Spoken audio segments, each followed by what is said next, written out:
Hey, what's up, you guys? Got bad lighting. It's late at night, but this is the sort of stuff that I think about when it's late at night.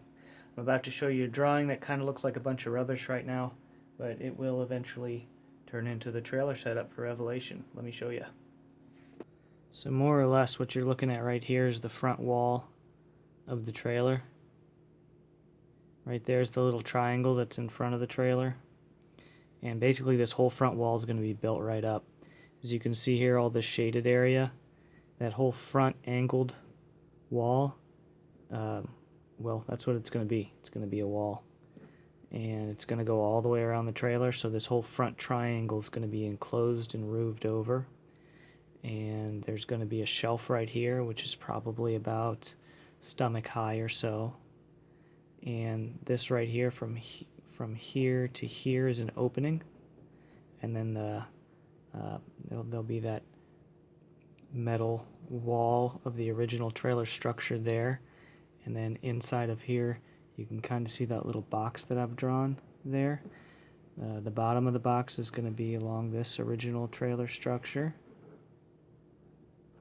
and it's going to be just about as tall as this original, not original trailer structure, but that's how tall it's going to be, or at least how tall you'll be able to utilize for putting in tools. This whole wall here is going to be enclosed, and there'll be two little LED lights, so that's not a dark little area, but you'll be able to see clearly inside of there to pull out tools like string line and all sorts of stuff. And then here we've got another shelf that's about stomach high, and that shelf will be for other miscellaneous things like grass catchers and various bags and things like that. And then this will be tall enough to be over your head, probably 6 or 7 feet tall, to block this whole area here.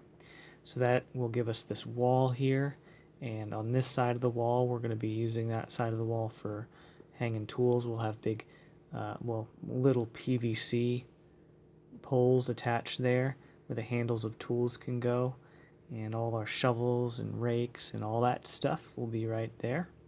And then over here on this side, we're going to have a little bracket. It's going to look like this. Here, this is the top view of it. If you were standing on top of the trailer looking down, you see this little lightning bolt Z shape there, and then a backwards, well, that would be a regular shape Z there. That's going to be where the lip of the wheelbarrow catches into. And the wheelbarrow, so you'll be able to walk up to the trailer, pick up the wheelbarrow by its bottom part, and slide it into that bracket. And then the opening of the wheelbarrow will be closed by this side of the wall right here. And that more or less is it. There's going to be about probably 30 inches or so, maybe 60 inches. I haven't measured it exactly yet here. That's going to be, I'm not quite sure what's going to go under this area yet, but in this area right here at about knee to waist height, there's going to be a little cubby for a cooler, and then next to the cooler there's going to be 2 hatches that open from the top like a trap door, and inside of there can go my workers' miscellaneous things, book bags, and that, and then on this side we'll have a similar shelf, and under this shelf will be a push lawnmower, and on top of this shelf is going to be another piece to a grass catcher. And then this all will be open so that you can get to this area here, and then this whole area right here, this whole deck area, will be open for the big mower.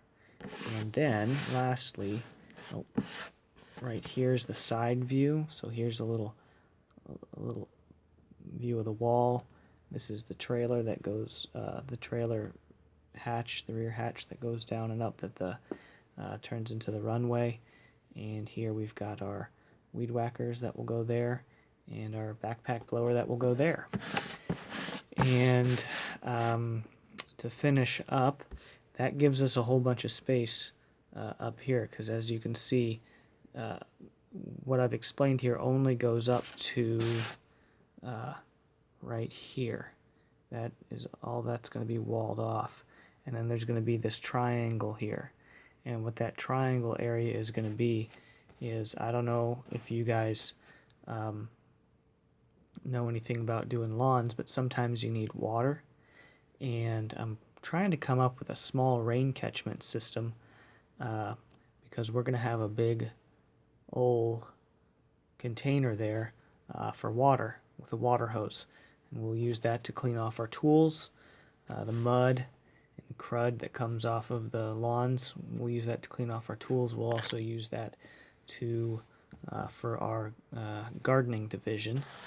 And I think that pretty much oh yeah, and then lastly, we're going to have on this roof here, we're probably going to have a couple of solar panels to run those 2 LED lights. And in this front area here, it can't be like a 6-foot tall water tower. I don't think that's going to work right with the weight and all that. And a portion of that front area is going to be dedicated to the solar system and the batteries and the recharge station for the tools. And this year we're probably going to get as far as replacing all of our weed eaters. And I should probably turn the camera around at this point. We're probably this year going to get as far as replacing the weed whackers and the backpack blowers. We have found that we can definitely use those. There's all kinds of good electric options out there. The real problem is finding ones that last a long time, and for us it's going to be finding commercial grade stuff that we can use every day and won't break on us. That's those sorts of things. But like I said, we're still looking into that. Hopefully we can find a provider that will sponsor us, and we can put their name on the side of our truck to raise awareness for fuel-less lawn equipment. And there's a company that we're looking at right now who has some great options. In fact, what they have is a backpack.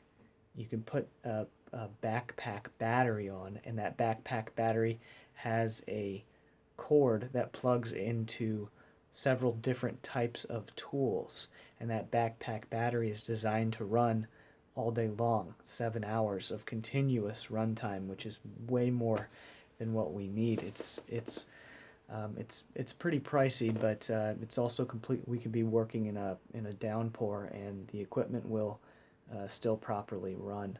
And this setup here is going to be appropriate for that until this next coming year.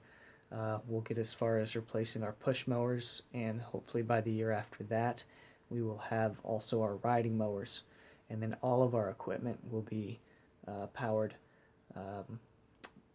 by electric. And at that time, hopefully we have a fully enclosed trailer, and then we'll have plenty of roof space for solar panels and a very robust solar system that will recharge and power all of those. And hopefully by that time technology has increased enough to where we can have an electric truck as well, and that electric truck will be good for pulling all the equipment during the summer and making sure that your driveways are cleared during the winter. So those are some pretty lofty plans. However, we're in a place where the technology is there and it is increasing rapidly, and look forward to seeing us in a neighborhood near you here in Muskegon. Revelation is Muskegon's, most likely going to be Muskegon's very first solar-powered lawn company. Thanks for watching. I sure do appreciate you guys. You have a good day.